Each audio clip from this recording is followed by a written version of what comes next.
যে সংসদ থেকে বাংলাদেশের 20 কোটি মানুষের রিজিক বন্টন হয়েছে, সেই জায়গা মমতাজের মতো নর্তকী নাইসে গায়া সংসদটাকে নষ্ট করছে, একটা লোক কি প্রতিবাদ করছেন? হে মমতাজ কই? আর নাই, নীরব। আমার বুহু মমতাজ আজ কোথায় পালাইছে, উল্টো পাল্টা নাচ দেখাইয়া সংসদ নষ্ট কইরাছে আমার বুবু মমতাজ আজ কোথায় পালাইছে। কোথায় রলেন কাদের কাকা কামরুল ইসলাম হাসান দাদা, কোথায় রলেন কাদের কাকা কামরুল ইসলাম হাসান দাদা, ও যে আবু সাইদের রক্ত নিয়ে হুলি খেলেছে, ও যে ছাত্রদের ওই রক্ত নিয়ে হুলি খেলেছে আমার বুবু মমতাজ আজ কোথায় পালাইছে। কোথায় সাবেক প্রধানমন্ত্রী, তোমার কথা কি যে বলি, ওই দলের মানুষকে ফেলে রেখে দিল্লি পালাইছে, ওই যে দলের মানুষকে ফেলে রেখে দিল্লি পালাইছে আমার বুবু মমতাজ আজ কোথায় পালাইছে। উল্টো পাল্টা নাচ দেখাইয়া নেতাদের পাগল কইরাছে আমার বুবু মমতাজ আজ কোথায় পালাইছে। চিল্লে কোন ঠিক কিনে? না না, এ বুবু, তোর যদি বুকের পাটা থাকে আর তুই যদি মুসলমানের বাচ্চা হওয়া থাকিস, তুই আর একবার আয় নাকি কন? আমি কাদেরকেও বলি তুই আর একটা বার আইসা ড্যানেস দাও মমতাজে। এই রে মানুষের ইমানের স্পিরিট দুর্বল রে, ওয়াজই করবো না।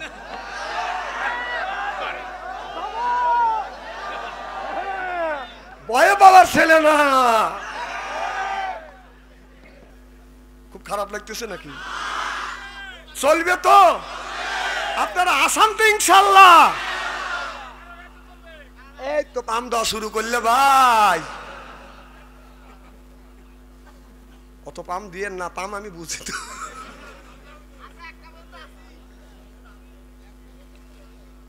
আমার ভাইয়ের, আমার মুসলমান ভাইয়েরা, আল্লাহর হাবিবের বিয়াম্মতেরা, ভালো করে লক্ষ্য করে শুনেন, একটা ইতিহাসের কথা মনে পড়ে গেল, বলবো কি? হযরত ওমর আমিরুল মুমিনিন খলিফাতুল মুসলিমিন রাস্তা দিয়ে বাদান হেঁটে যাচ্ছে, যিনি অর্ধ পৃথিবীর প্রেসিডেন্ট, একা একা মাঠের মধ্যে দিয়ে বাদান হেঁটে যাচ্ছে। বাদান তারা পেছনে বাদান কোনো মানুষ নাই। আর আমাদের দেশের যদি চেয়ারম্যান যদি রাস্তা দিয়ে হেঁটে যায়, চামচা যায় বাদান 10 জন। এই জন্য চামচিকারে কে বানাইছে? মাতব্বর। এই চামচিকাকে মাতব্বর আল্লাহ দিছে। হযরতে ঈসা রুহুল্লাহ একটা মাটি দিয়ে একটা বাদান পাখি বানাইয়া বলে কুম্বি ইজনি ইল্লাহ, পাখিটা আল্লাহর হুকুমে তুমি একটা জিন্দা হয়া উড়িয়া যাও। ওই চামচিকা হয়া যখন উড়িয়া গেল, উড়িয়া যায় আকাশে বাদান ভ্রমণ করতেছে। আর মানুষ বলে চামচিকাকে কে বানাইছে? মাতব্বর। এই চামচিকাকে মাতব্বরই কে দিয়েছে? আরো জোরে। আমাদের এলাকার যদি একজন চেয়ারম্যান রাস্তা দিয়ে হাঁটতে যায়, তারা চামচিয়া থাকে বাদান 20 জন। কথা কন্যাকে অর্ধ পৃথিবীর প্রেসিডেন্ট ওমর রাস্তা দিয়ে বাদান হেঁটে যাচ্ছে, একা একা যাচ্ছে বাদান, কোনো মানুষ নাই। সকাল থেকে আসর নামাজ হয়ে গেছে, হযরত ওমর রাস্তা দিয়ে যাইতে বাদান লক্ষ্য করে দেখে, আর মাইল 3 গেলে বাদান গ্রাম দেখা যাচ্ছে, কিন্তু তার আগে বাদান একটা বকরির পাল রয়ে গেছে বাদান, 200টা 300টা বাদান বকরির পাল। পাল দেখে মনে করছে বকরির গলায় রশিও নাই, গোসরও তো দেয় না, এই বকরিটা ছেড়ে দেওয়া আছে। কিন্তু পাশে হলো গমের ক্ষেত, এই মালিক তো নাই, রাখাল তো নাই, গমের ক্ষেত খাইলে মানুষের এই ক্ষেতটা নষ্ট হয়ে যাবে। হযরত ওমর মনে মনে চিন্তা করতেছে, আমার মনে হয় সামনে 2-3 মাইল দূরে একটা গ্রাম দেখা যায়, এই গ্রামের মানুষের বকরি হবে। অর্ধ পৃথিবীর প্রেসিডেন্ট, যে মদিনার প্রেসিডেন্ট ওমর চিন্তা করতেছে, এই বকরিটা তাড়াইতে তাড়াইতে বাড়ির দিকে বাদান নিয়ে যাব।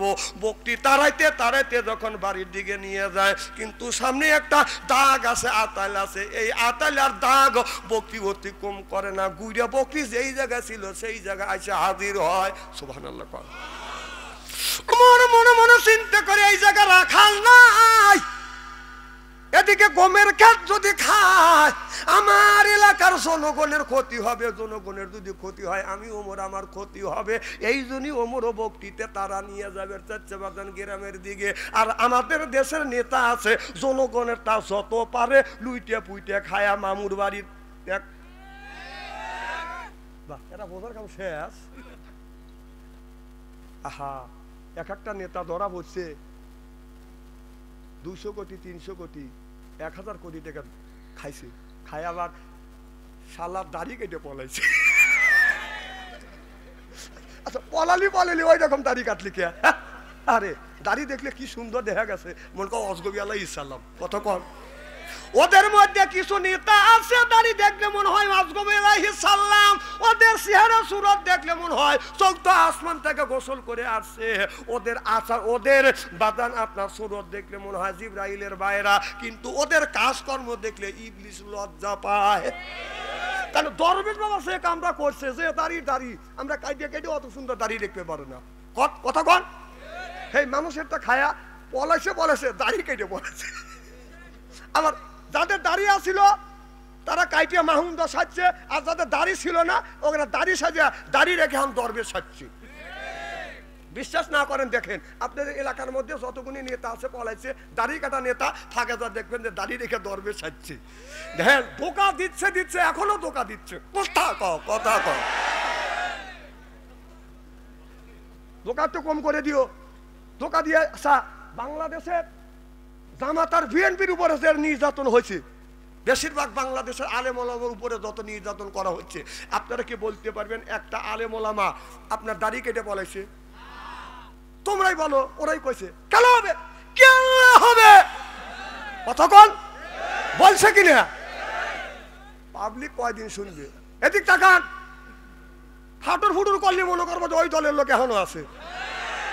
খুব জ্বালাইছেন, অত্যাচার করছেন আমাদের উপর, একটু বলবে একটু শুনবেন না, ফাটুর ফুটুর করতেছেন।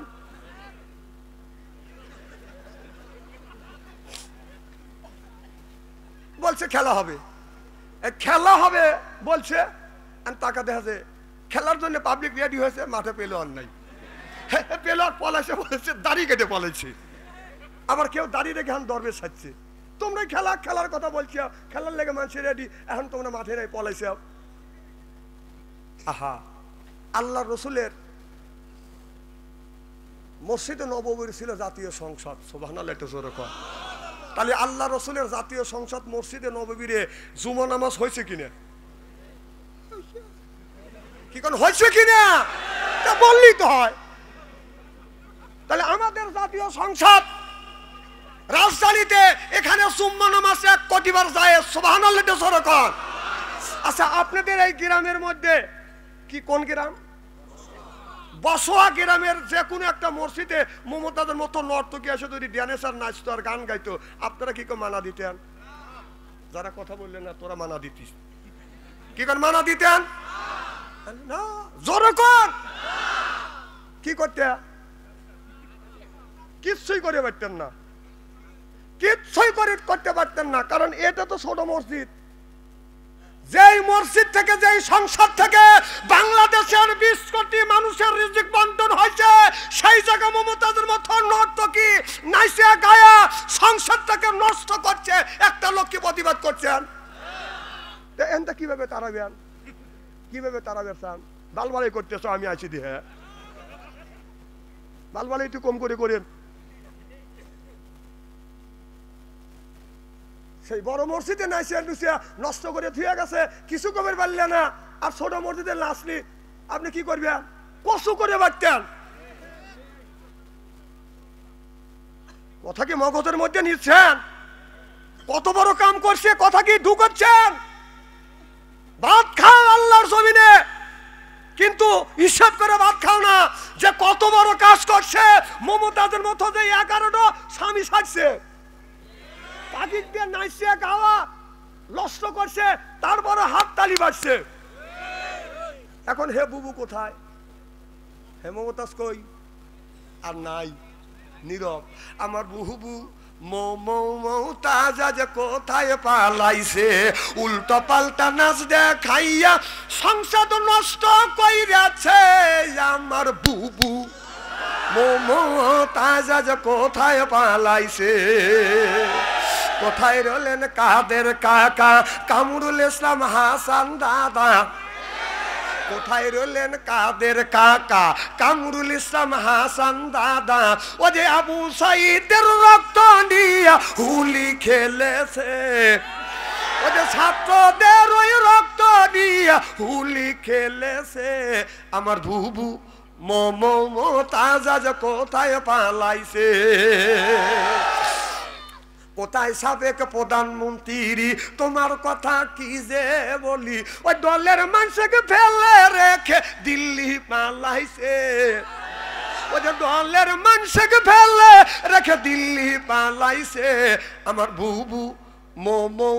তাজা যে কোথায় পালাইছে, উল্টা পাল্টা নাচ দেখাইয়া নেতাদের পাগল কইরাছে আমার বুবু। তাজা যে কোথায় পালাইছে, চিল্লে কোন ঠিক কিনে না না। এ বুবু, তোর যদি বুকের পাটা থাকে আর তুই যদি মুসলমানের বাচ্চা হওয়া থাকিস, তুই আর একবার আয় নাকি কন। আমি কাদেরকেও বলি তুই আর একটা বার আইসা ড্যানেস দাও মমতাজে। এই রে মানুষের ইমানের স্পিরিট দুর্বল রে, ওয়াজই করবো না।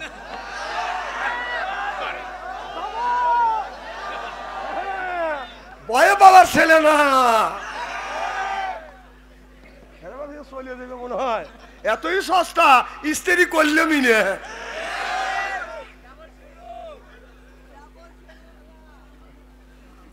আমি যদি এইভাবে সারা রাত ওয়াজ করি একটা লোকও উঠবে না ইনশাআল্লাহ।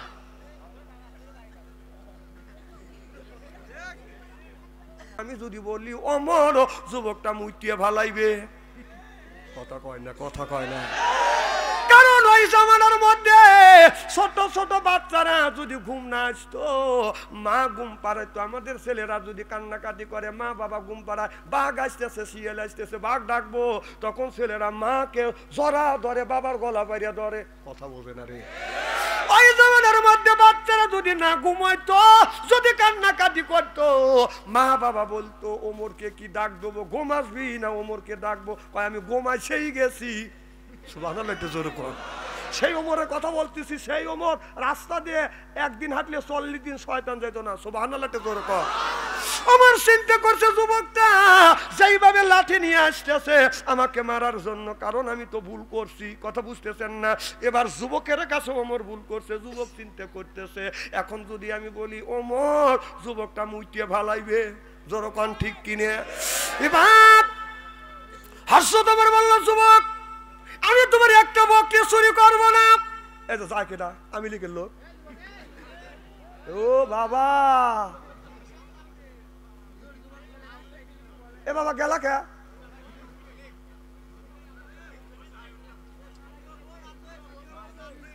শোনেন আমার জালসায়, শোনেন আমার জালসা আসা যায় যাওয়া যায় না, আপনারা কি দেখেন নাই? আমি ওঠা বসা পছন্দ করি না। না পোশাব আসতেই পারে, আমাকে বলবেন, এক আঙুল তুলবেন, আমি জানবো যে পোশাবের চাপ দিছে। 2 আঙুল তুললে আমি জানি যে টয়লেটের চাপ দিছে, আর 3 আঙুল তুললে আমি বুঝবো যে বিড়ির নেশা ধরছে। এ জ্ঞানটা আমার আছে তো। এটা তোমরা যে দুইজনে একসাথে উঠে গেলা, ও দোষটা তোমাদের না, শয়তান তোমাদের ওই ওখানে লিছে। ওই শয়তান তোমার থুইয়া তোমার পাশে যে দুইজন আসলো তাক যা বলবে যে তোমার খালা তুবাই চলে গেল, যেটা তুমি যাও, দোষ তো তোমার না, দোষ হলো শয়তানের।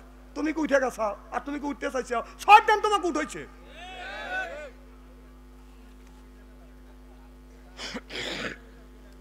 আমার ভাইয়ের আমার হযরত ওমর বলে না খাল, আমি তোমার একটা বকরিও নেব না, তোমার লাঠিটা নিচে রাখো, আমাকে যদি মারতে হয়, যদি আমাকে লাঠি দিয়ে মারতে হয় তুমি বিচার করে মারো। রাখাল কয় ঠিক আছে বলো তুমি আমার বকরি কেন দাওয়াচ্ছাও। এবার হযরত ওমর চিন্তা করতেছে রাখাল রে এই জায়গা বকরি নাই, বকরি আছে কিন্তু রাখাল নাই, একটা গরু বকরি গলায় রশি নাই, কারণ পাশেই হলো আপনার গমের ক্ষেত। এই বকরি যা মানুষের গমের ক্ষেত যদি খাইতো মানুষের অন্যায় করতো। এরপরে আমি রাখাল দেখি নাই, আমি চিন্তা করতেছি এই বকরিটা সামনে গ্রাম দেখা যাচ্ছে, গ্রামের এই গ্রামালার বকরি হবে, অতএব এই বকরিটা গ্রামের দিকে যদি আমি তাড়িয়ে নিয়ে যাই, যার বকরি তারির বাড়িতে যাবে। এই মন্তব্য করিয়া যুবককে বকরিটা যখন সামনের দিকে আমি আগা নিয়ে গেছি, সামনে একটা আতাল আছে, দাগ আছে, আমি লক্ষ্য করে দেখছি এই আতালের দাগ অতিক্রম করে নাই, গুইরা বকরি যেই জায়গা ছিল ঠিক সেই জায়গা আছে। এ রাখাল আমি যদি এইটা অন্যায় কাজ করে থাকি, না জানে না শুনে যদি অন্যায় করে থাকি যুবক, আমি পিঠে গে দিলাম, যত খুশি তোমার হাতের লাঠি দিয়ে আমাকে আঘাত করো। এবার রাখাল যাইয়া হযরত ওমরকে জড়া ধরছে, কপালে একটা চুমো দিয়ে কয় মারহাবা, সুবহানাল্লাহ, একটু জোরে কর। রাখাল চিন্তা করতে সাবাস, তোমার মতো এরকম যৌন দরদ দিলে যদি হয় জমিনে হয়, তাহলে এই জমিনে কোনো অভাব পড়বে না, সুবহানাল্লাহ, একটু জোরে কর। আর আমাদের যৌন দরদি দেশে যদি মেম্বার হয়, ও মাইরিয়া কাইটে খাওয়ার চেষ্টা করে, কথা কয়। 16 বছর আমাদের অবস্থা করছে যে আমার যদি ভোট দাও এই 5 মাইলের রাস্তা করে দেবো, 5 মাইলের রাস্তা পাকা করে দেবো, প্রত্যেকবারই টিউবওয়েল করে দেবো, টয়লেট করে দেবো। নির্বাচিত জয়যুক্ত হ্যাঁ আপনার 5 মাইলের রাস্তা খাইছে, ইট খাইছে, খোয়া খাইছে, সিমেন্ট খাইছে, রড খাইছে, ল্যাট্রিন খাইছে, টয়লেট খাইছে, গু খাইছে। যদি বলা গেছে যে 5 বছর শেষ হয়ে গেল কিছু করলে না, জনগণের তখন মোবাইল করে কয় হ্যালো খালু আইসো তো, এটা হয় রাজাকারের বাচ্চা রয়েছে, আমরা বিলে রাজাকার। আর আমার কয় মৌলবাদ। হ্যাঁ আপনারা কি মৌলবাদ? কি কন মৌলবাদ? আপনারা কি কোরআন মানেন? মৌলবাদের অর্থ কি? মূলের উপরে যে বিশ্বাস করে, যে কোরআন পড়ে সেই মৌলবাদ, যে নামাজ পড়ে সেই মৌলবাদ, যে রোজা রাখে সেই মৌলবাদ, যে হজ করবে সেই মৌলবাদ। আপনারা বলেন তো মৌলবাদ এখানে কোন লোকটা মৌলবাদ না? আপনারা কি নামাজ পড়েন?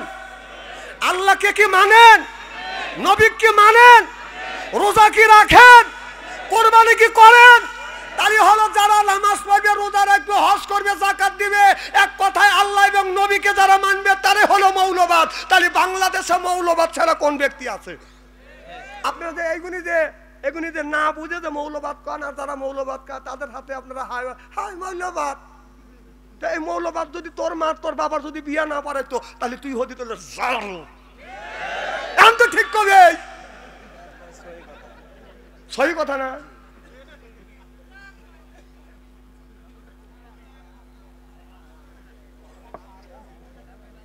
খুব কি খারাপ লাগতেছে নাকি?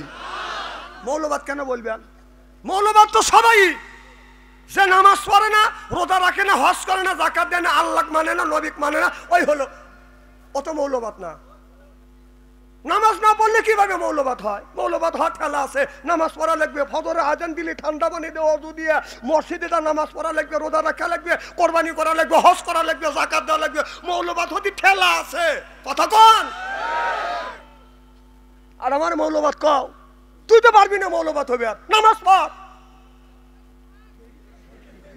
উনি নামাজ পড়বে না মৌলবাদ হবে। আমার কথা কি বুঝতেছেন নাকি? মারহাবা কর। হযরত ওমর বললেন রাখাল আজ সকাল থেকে রওনা করছি রে রাখাল, এ রাখাল এখন পর্যন্ত কোনো পানাহার করি নাই, ক্ষুধায় যন্ত্রণায় তন্তি ছিঁড়ে যেতে চাচ্ছে, পানি পিবেসা কলিজা ছটবট ছটবট করতেছে। যুবকরে তোমার বকরি কি দুধ দেয়? বলে হ্যাঁ আমার বকরি দুধ দেয়। বলে যুবক একটু দুধ দাও, দুধও খাইলে আমার কলিজা আমার দুধ যদি খাওয়া যায় আপনার ক্ষুধা নিবৃত্তি হবে, পানি পিবেসা দূর হয়ে যাবে। রাখাল বললে রে বিদেশি মেহমান, আমি দুধ দিতে পারবো না, কারণ আমার মালিকের বিনে হুকুমে এক ফোঁটা আমি তোমাকে দুধ দিতে পারবো না। তবে তোমার যদি এতই ক্ষুধা লাগে আর 3 কিলোমিটার হাইটে গেলে গ্রাম পাওয়া যাবে, গ্রামে যাইয়া মানুষের কাছে খাবার চাইলে খাবার দিবে, পানি চাইলে পানি দিবে। আমার মালিকের বিনে অনুমতিতে 1 ফোঁটা দুধ দিতে পারবো না। চিল্লাকান আল্লাহু আকবার। রাখালের ইমানের স্পিরিটটা কি আর দায়িত্বটা কি? একটা রাখালে বকরি রাখালি করবে দিছে, সে এক ফোঁটা যদি একটা বকরি দোয়া এক পা যদি দুধ দিয়ে দিত, মালিক কি টের পাইতো? তিনি জানে যে এটা আমার মালিক আমার উপরে দায়িত্ব দিছে, আমি যদি এই কাম করি তাহলে মালিকের সাথে আমার বেইমানি করা হবে। জোরকন ঠিক করি। আর আমাদের দেশে নেতা নেত্রীরা ওকে ক্ষমতায় দিলাম আমাদের সব জিনিস দেখাশোনা করবার জন্য, ওরাই আমাদের দেশে সব কিছু দুইটে বুইটে খায়া মামুর বাড়ি ঠিক মতো যাবো আছে কথা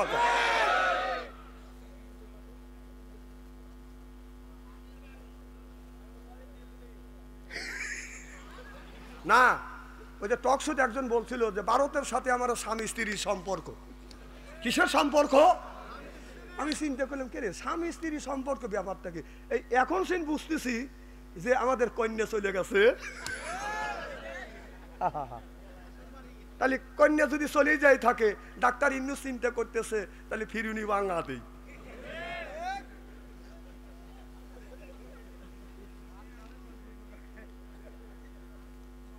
আমার ভাইয়েরা আমার আখিরি মোনাজাত পর্যন্ত আসেন তো।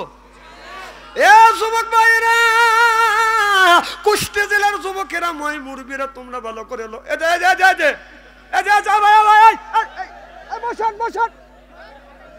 কত জোরে যাচ্ছে?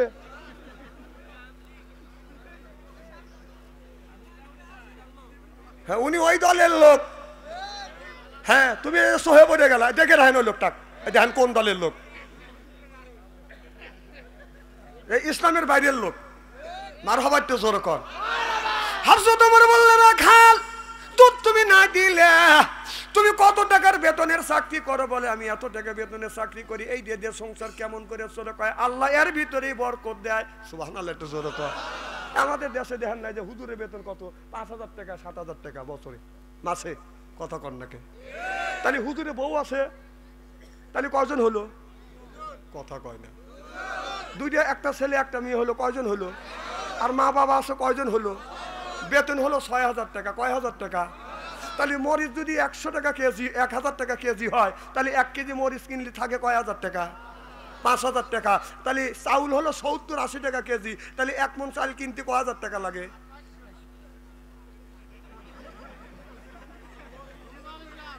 হ্যাঁ, কত লাগে? 2800। 2800 আর 4,000 কত হইলো? না, 2800 আর 1,000 কত হইলো? 3800 টাকা হলো 6,000 টাকা বেতন। তাহলে আছে কয় হাজার? হ্যাঁ, তাহলে ওর যে একটা পাঞ্জাবি বানাতেই লাগে 3100।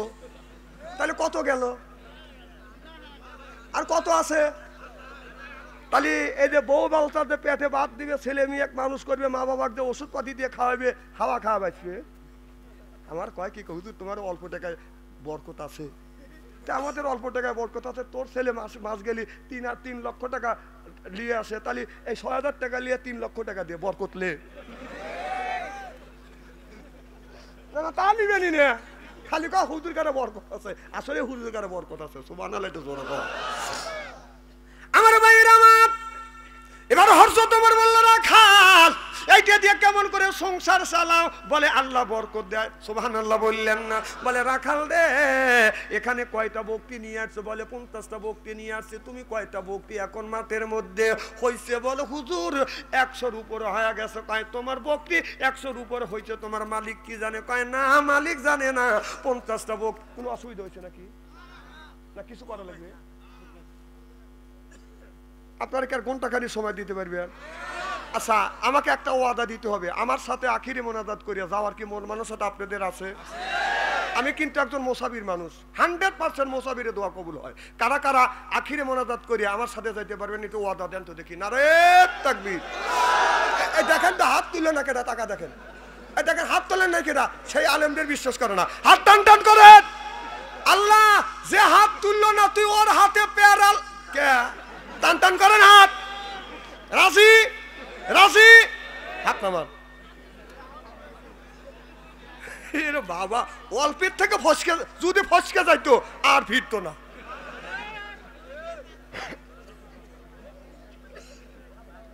আচ্ছা, আসলে কি আমি আপনাদের কষ্ট দেওয়ার জন্য আসছি? খুব কি খারাপ লাগতেছে নাকি? সবসময় ভালোই লাগবে, আল্লাহর কথা নবীর কথা ভালোই লাগবে। সুবহানাল্লাহ, এটা জোরে কথা। হযরত ওমর বললেন, যুবক, এ যুবক, একটা কাজ করো, এখান থেকে একটা বকরি তুমি বিক্রি করো, যেহেতু তোমার মালিক জানে না। এবার যুবক বলে যুবক বলে ও বিদেশি মেহমান, তুমি যে এই ধরনের কথা বলবে আমি জানি না, তবে আমি জানি না তুমি এই ধরনের কথা বলবে, তবে শোনো, আমার মালিকের বিনে অনুমতিতে যদি আমি এই বকরিতে বেশি, তাহলে দুনিয়ার মানুষ কেউ যদি না দেখে, আমার আল্লাহ সব কিছু দেখবে। কিয়ামতের ময়দানে আল্লাহ বলবে, বান্দারে তুমি যে তোমার মালিকের বকরি বিক্রি করেছো, কিয়ামতের ময়দানে আমি কি জবাব আমার আল্লাহর কাছে দিব? এবার ওই যুবকটা বলে, ও বিদেশি মেহমান, এই যে আমার হাতে এটা কি? কয় লাঠি। কয় লাঠি যদি বাড়ি না খাইতে যাও, তাড়াতাড়ি যে রাস্তা মাপো। সুবহানাল্লাহ, একটু জোরে কয়। হযরত ওমর বললেন, রাখাল, আমি তো রাস্তা মাপবো, তবে তুমি এই যে বকরি দাগ দিলে, এই যে বকরি তারা নিয়ে গেলাম, বকরিটা দাগ অতিক্রম করে না কেন? বলে আমি আসরের নামাজ পড়বার জন্য, আসরের যখন আযান দিছে আসরের নামাজ পড়বার জন্য আমি ওই পাহাড়ের পদদেশে যাই, আর বকরিকে বলি, বকরি রে, আমি আল্লাহর হুকুম মানার জন্য, আল্লাহকে সিজদা দেওয়ার জন্য আমি পাহাড়ের পদদেশে যাচ্ছি, এই যে দাগ দিলাম, আতালে দিলাম, এই আতালটা অতিক্রম করো না। মানুষের খেতে যাইয়া গমের খেতের আগা ডোগা খায় না। ও বিদেশে মেহমান, আমি যতক্ষণ পর্যন্ত ওখান থেকে না আসবো, এই বকরি এই আতালটা কোনোদিন অতিক্রম করে না। সিল্লাকান আল্লাহু আকবার। হযরত ওমর বাদান ওই রাখালের কাছ থেকে বাদান বিদায় নিয়ে যাচ্ছে, যাইতে যাইতে লক্ষ্য করে দেখে একটা গরের পিছনে মা মিয়াটাকে বলতেছে, মারে আজকে গরু দোয়াইছো, কয় লিটার দুধ হয়েছে? মিয়াটা বলে, আম্মা প্রত্যেকদিন গাভী দুধ হয় 5 লিটার, আজকে হচ্ছে 4 লিটার। এবার মা এই 4 লিটার দুধ দিয়ে আমরা বিক্রি করিয়া গরুকেই খাওয়াবো না, আমরাই খাওয়াবো, 1 লিটার কি কম হয়েছে? হযরত ওমর ওখান দিয়ে যাচ্ছে, ওমর এই কথাটা শুনছে। এবার মা বলে, বিটি রে, তুমি 1 লিটার পানি মিশাও। কি মিশাও? এই কথা যখন বলছে, হযরত ওমর শুনছে, ব্রেক করে ওমর বাদান দাঁড়িয়ে গেছে। এবার মেয়েটা ডেকে বলে, ও গো মা, অর্ধ পৃথিবীর প্রেসিডেন্ট হযরত ওমর বলেছে দুধে পানি মিশানো যাবে না, পানি মিশানো যাবে না। মা, দুধে যদি পানি মিশে হযরত ওমর নিষেধ করে দিয়েছে। মা বলে, মারে এই যে ওমর নাই, ওমরের পুলিশও নাই, পানি মিশে কথাটা ওমর শুনছে কি শোনে নাই? হযরত ওমর শুনিয়া ওমর বাড়িতে গেলেন, বাড়িতে যাইয়া পুলিশ বাহিনীকে বলল, তাড়াতাড়ি যাও, ওই গ্রামের মধ্যে অমুক গ্রামে একটা মা আর বিটি আছে, ধরে নিয়ে আসো। আর হযরত আলীকে বলল, আলী রে, অমুক মাঠের মধ্যে একটা রাখাল আছে, ওই রাখালটাকে ধরে আমার কাছে নিয়ে আসো। এবার হযরত আলী মাঠের মধ্যে যায়, দেখে রাখাল বাঁধান বকরি চড়াচ্ছে। এবার হযরত আলী যায় রাখালকে সালাম দিলেন, আসসালামু আলাইকুম ভাই রাখাল, তুমি কি আমাকে চেনো? কয় না, আমি তোমাকে চিনি না। বলে, আমি হাসান হোসেনের আব্বা, আমার নাম হলো হযরত আলী। সুবহানাল্লাহ, এটা জোরে কর। অর্ধ পৃথিবীর প্রেসিডেন্ট ওমর তোমাকে ডাকছে। কি হচ্ছে? মোহনীরা গেলে আমি কি করবো? এখন দোয়া করবো? না না, মা বোনেরা এখনই যাবে, মা বোনদের ওয়াজ ধরিত নাই।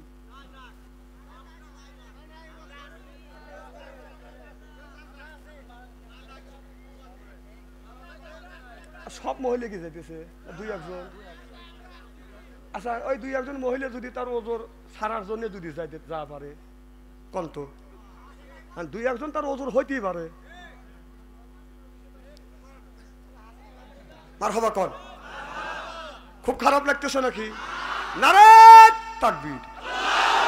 আল কোরআনের আলো, নারে তাকবীর। এবার হযরত ওমর হযরত আলী রাখালের কাছে এসে বলে, রাখাল, অর্ধ পৃথিবীর প্রেসিডেন্ট হযরত ওমর তোমাকে ডাকছে। রাখাল বকরি থুইয়া বাদান দৌড় দিছে। সুবহানাল্লাহ, একটু জোরে কর। যায় দেখে বাদান রাজ সিংহাসনে যেই লোকটা বসে আছে। এবার হযরত আলীকে ডেকে বলে, ভাই ওই লোকটাকে?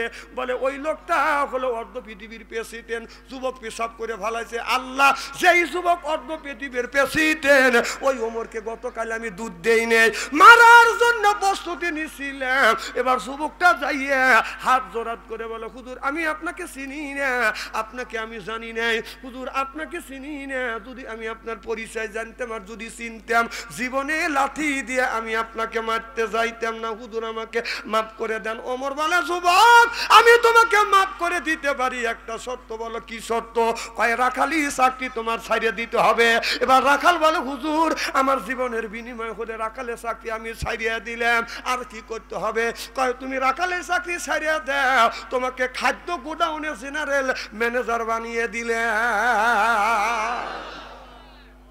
কথা কি বুঝতেছেন? এবার রাখাল বলে, চোখের পানি ফেলে কান্দে আর বলে, ইয়া আমিরুল মুমিনিন, রাখালের পদে চাকরি ত্যাগ করিয়া আমাকে এখানে খাদ্য গোডাউনের জেনারেল ম্যানেজার বানাইলেন। হযরত ওমর বলল, রাখাল রে, তুমি আমানতের খিয়ানত করো না। তোমার মতো লোক যদি খাদ্য গোডাউনের জেনারেল যদি ম্যানেজার হও, জনগণের মাল সব তোমার হাত দিয়ে সঠিকভাবে বন্টন হবে। অত ইজ্জু মানতাসা, অত জিল্লু মানতাসা। ইজ্জত দেনেওয়ালার মালিক আল্লাহ, সিনেলার মালিককে। আমার নবী গভীর রাত, গভীর রজনীতে বাদান কলমার দাবার দিয়ে আসিয়া খাদিজাতুল কুবরার ঘরে দরজায় নক করছে। খাদিজা একটা ডাক দিছে, অমনি দরজা খুলছে। সুবহানাল্লাহ। আমার নবী ডাক দিলেন, খাদিজা। একটা ডাক দিছে, অমনি দরজা খুলছে। নবী বলে, খাদিজা তুমি কি ঘুমাও না? খাদিজাতুল কুবরা বলে, নবী গো, যতদিন ধরে আপনার সাথে ঘর সংসার করতেছি, আল্লাহর কসম করে বলতেছি গো, ও নবীজি আপনার আগে কোনোদিন বিছানায় পিঠ লাগাইয়া ঘুমাই না। যতক্ষণ পর্যন্ত আপনি বাড়িতে না আসেন, আমি দরজার সাথে পিঠ লাগাই অপেক্ষা করি, আর বলি কখন জানি আমার স্বামী আমাকে খাদিজা বলে ডাক দিবে। নবী গো, আপনার জবান থেকে খাদিজা ডাক শোনার জন্য দরজার সাথে পিঠ লাগাই অপেক্ষা করে ঘুমোই। সুবহানাল্লাহ। আর আমাদের খাদিজা ঘরে শুয়ে আছে, এটা আপনারা চলে আসেন, ওরা টান টান হওয়া শুয়ে আছে। সব বলে এসে ফাঁকে গেছে না ভাবছি।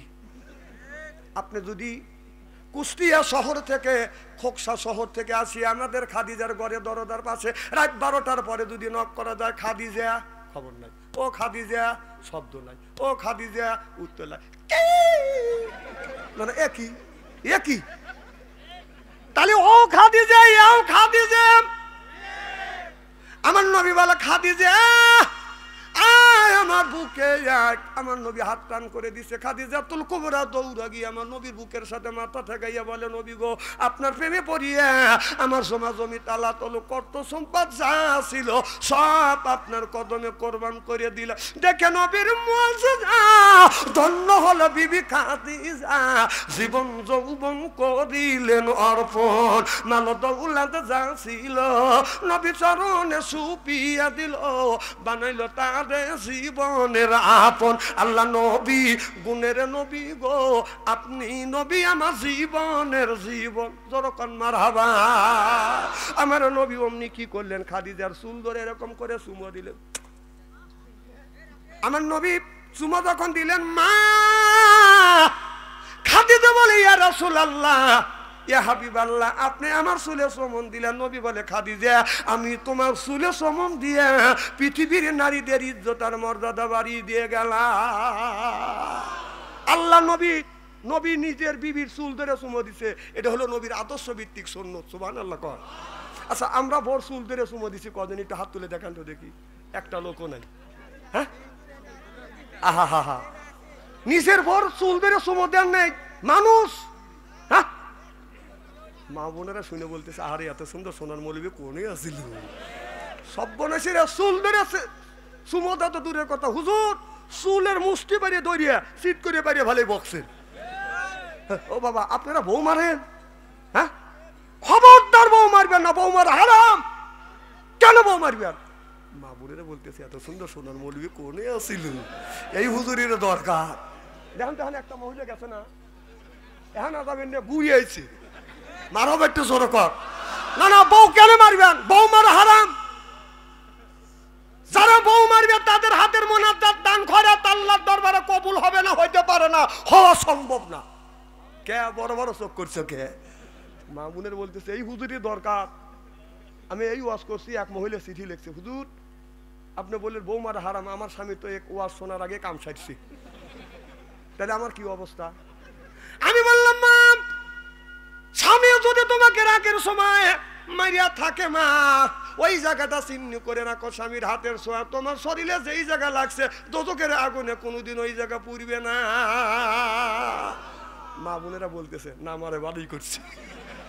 যেই বাড়ির যাবেন আখিরে মোনাজাত করিয়া আপনার বিবি একটা লাঠি নিয়ে এসে বলবে যে মাথার থেকে পা পর্যন্ত পেটো, কারণ তোমার হাতের এত রহমত, যেখানে পিটবে দোজখের আগুন হারাম। আল্লাহ নবী বলছে মা, স্বামী যদি তোমার মারে মা, মারিয়াই যদি থাকে মা স্বামী মারছে, এই কথাটা মানুষের কাছে প্রকাশ করো না। গ্রামের মানুষ যেন শোনে না, তোমার শ্বশুর শাশুড়ি যেন শোনে না, তোমার ছেলে মেয়ে জানে শোনে না তোমার স্বামী মারছে, এই স্বামী মারছে, এইটা যদি গোপন রাখতে পারো মা, আল্লাহর নবী বলেছে কিয়ামতের ময়দানে তোমাদের কিছু কিছু গুণ আল্লাহ গোপন করে রাখবে। আল্লাহু আকবার। আর এখন যদি রাগ করে স্বামী বিবিকে একটা যদি থাপ্পড় দেয়, চেঁচা 7 বাড়ি মাথায় তোলে, রাস্তার পাশে বসে কান্দে আর কয় সর্বনাশা চুল দইরে পিটল রে। ও কবিতা কও বাদ দাও, ও কবিতা আমরা জানি ঘটনা বাগাবাড়ি, ঘটনা বাগাবাড়ি পরে ফেরি কন্ট্রাক্টরে কয় বগুড়া হয়েছে আইসে গাড়ি নেমে যান সবাই, কেউ নামতে চায় না। এটা একটা কবিতা হতে পারে, তোমাদের কান্নাও একটা কবিতা হতে পারে। কয় জামাই আর কোনোদিন আম্মা বলবে না রে, তো জামাই আম্মা বলবে না তো তোর কি?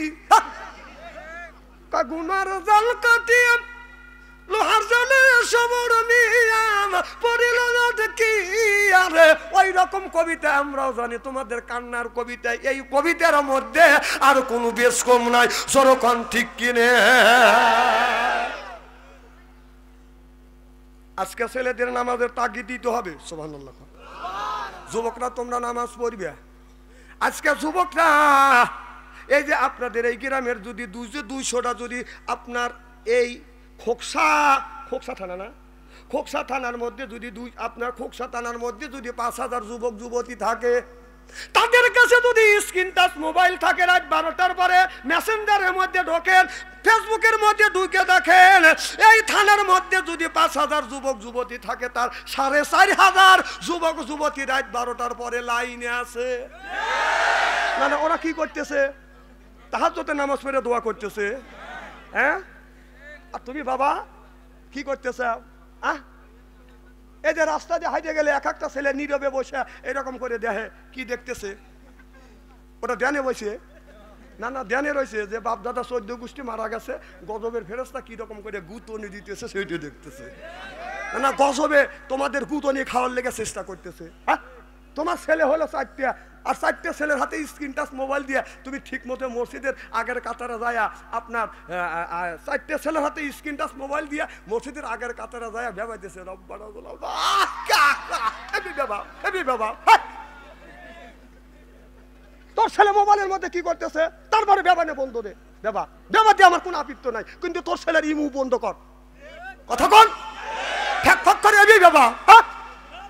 ছেলেকে পাপ করার জন্য উৎসর্গ করিয়া ও মসজিদে ফ্যাক ফ্যাক করে বেবা দিয়েছে। কত ইস্তেরি করিয়ে থুয়ে যাবো আজকে। না না, তোমার ছেলের বয়স 15 বছর হয়েছে, বিয়ের উপযুক্ত হয়েছে, ছেলেকে বিয়ে করা দাও। কেন ছেলেকে বিয়ে করা দাও না? ছেলের বাড়ি 20 বছর 25 বছর এই যুবকের বিয়ের বয়স ছাড়িয়ে যাচ্ছে, তারপরে তুমি বাবা তুমি মা কেন ছেলেকে বিয়ে করো না? হ্যাঁ, কাজে ছেলে নিজ পায় দাঁড়াক, তোমার পায় দাঁড়াচ্ছে। হ্যাঁ, কাজে না ও কামাই কাজে জানে না, ও তোমাকে রেজেকের গোটা ম্যানেজার বানানো হয়েছে। তোমার ছেলেকে দুনিয়ায় পাঠানোর 50,000 বছর আগে আল্লাহ রিজিক দিছে, তারপরে তোমার ছেলেকে পাঠাইছে। তোমার ছেলে এই মোবাইলের মধ্যে প্রেম ভালোবাসা করতে করতে প্রেমের সেঞ্চুরি করছে। এই ছেলে মোবাইলের মধ্যে যত অন্যায় করবে সিনা করবে, এই পাপ 6 ভাগে ভাগ করা হবে। 1 ভাগ পাবে হলো মিয়ার মা মিয়ার বাবা, আর 1 ভাগ ছেলের মা ছেলের বাবা, আর 1 ভাগ পাবে ওই ছেলে আর মিয়া। বিশ্ব যদি না হয় মরিয়ে দেখে। ছেলের বয়স হয়ে গেছে বিয়ার, আর আপনি বিয়ে করেন না, কারণ নিজ পায়ে দাঁড়াক, আপনার পায়ে দাঁড়াইছে ও। হ্যাঁ,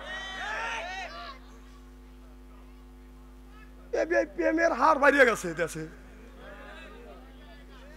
আজকের এই মাহফিল আল্লাহর দরবারে কবুল হোক, এটা কি চান? কারা কারা চান তাকবীর দিবা, হাত তুলে দেখান। নারে তাকবীর। হাত টান টান করেন, টান টান করেন, চক্ষু দুটো বন্ধ করেন, বলেন বিসমিল্লাহির রহমানির রহিম। এই বেলে 2 হাত 2 পকেটের মধ্যে দেন। যার কাছে 1000 আছে 500 দিবেন, 500 আছে 200 দিবেন, 200 আছে 100 দিবেন, 100 আছে 50 দিবেন। 5টা মিনিট সময় দিলেন, ভিতরে যাও বাবা, যাও যাও, রোমাল নিয়ে যাও, মা বোনদের কাছে যাও, যাও, তারপরে ওয়াজ আগে করে নেই, লা ইলাহা, জান দেন, যে যা পারেন দেন। এরপরে 5টা মিনিট আমি আপনাদের কাছে আবদার করবো, এরপরে ওয়াজ করবো, আপনারা শোনার জন্য